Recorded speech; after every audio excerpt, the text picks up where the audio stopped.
I'm so excited to be here on a Class B value-add multifamily asset. These are the exact kind of assets that I always want to have in my portfolio. Today, we're gonna walk through and see what the different value-add opportunities are on both the exterior and interior of this property. Let's go take a look.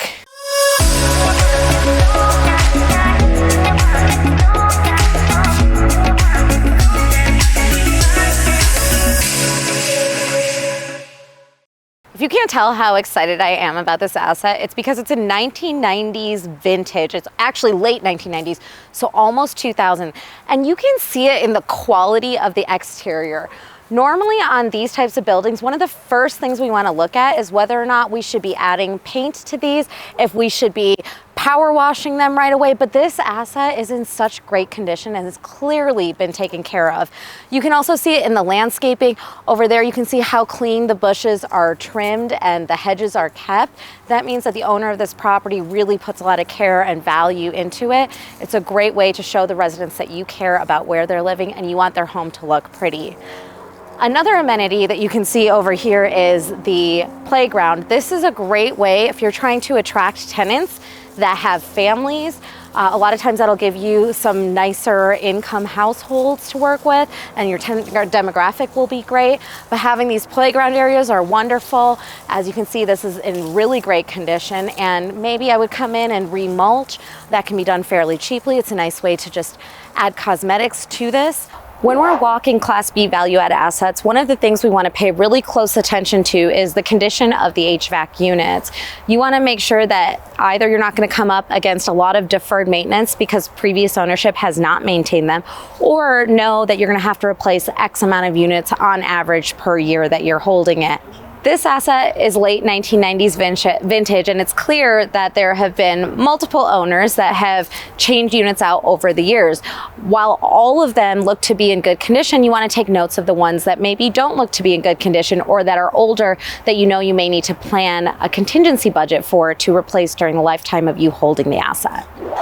This is one of my favorite value-add strategies on Class B assets, and it often gets overlooked, but it's parking. Of course, there's ample parking for tenants that already live here. Maybe there's even reserve parking. But more importantly, if you live in an area with inclement weather, like I do in Dallas, where we get a ton of hail, covered parking is a huge win for your tenants. They don't want their cars to be damaged by hail every 10 seconds, so they're willing to pay a premium to have covered parking. And this asset in particular has storage, which is a big, big, big plus for tenants. They don't have a lot of space in their apartments, and so they want to have storage units where they can store things without it being so far that they have to travel to get to it. So storage can add an additional $50 or $100 a month to your lease.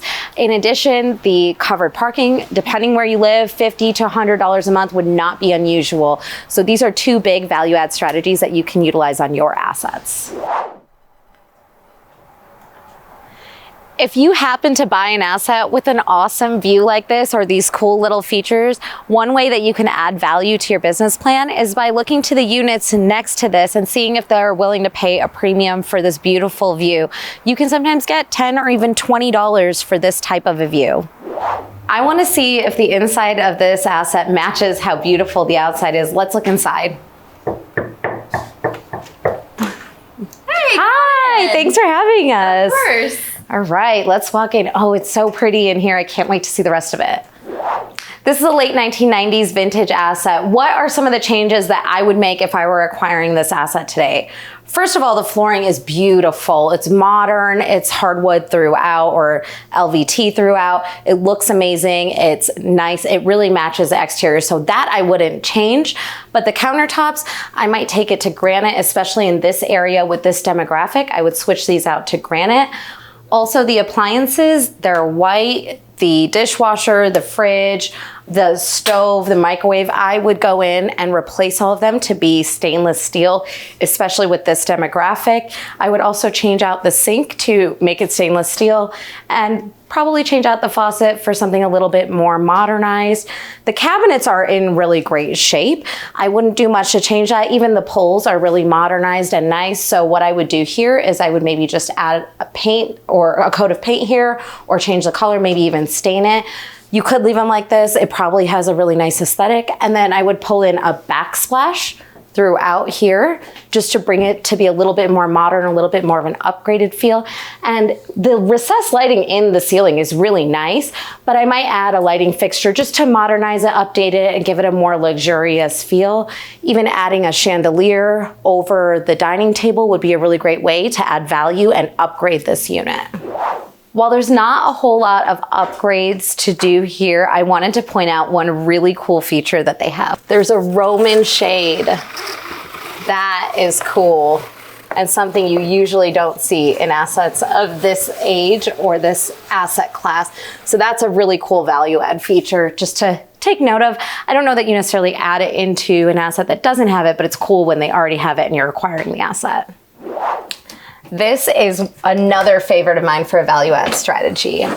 Washer and dryer connections. A lot of units will have the hookups and they'll either force tenants to bring their own or they'll allow tenants to rent them and bring them.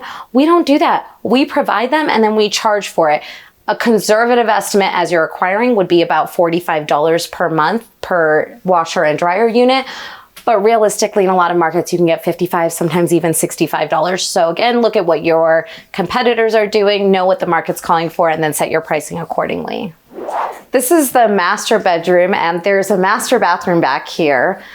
Look at how cool this setup is.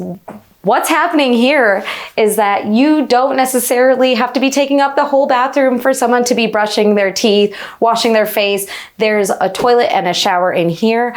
I would come in and I would maybe change out these sinks to update them a little bit more, maybe add a backlit mirror and also update the plumbing fixtures.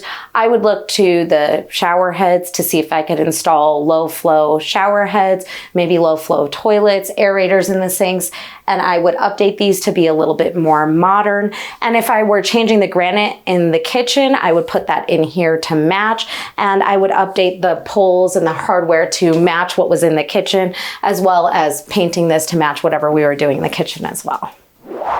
I hope you enjoyed joining me on my favorite asset class, Class B value add multifamily. If you want to learn more about strategies, click the link below. Thanks so much for watching. Make sure you subscribe and watch the next video. This is not made for people with asthma.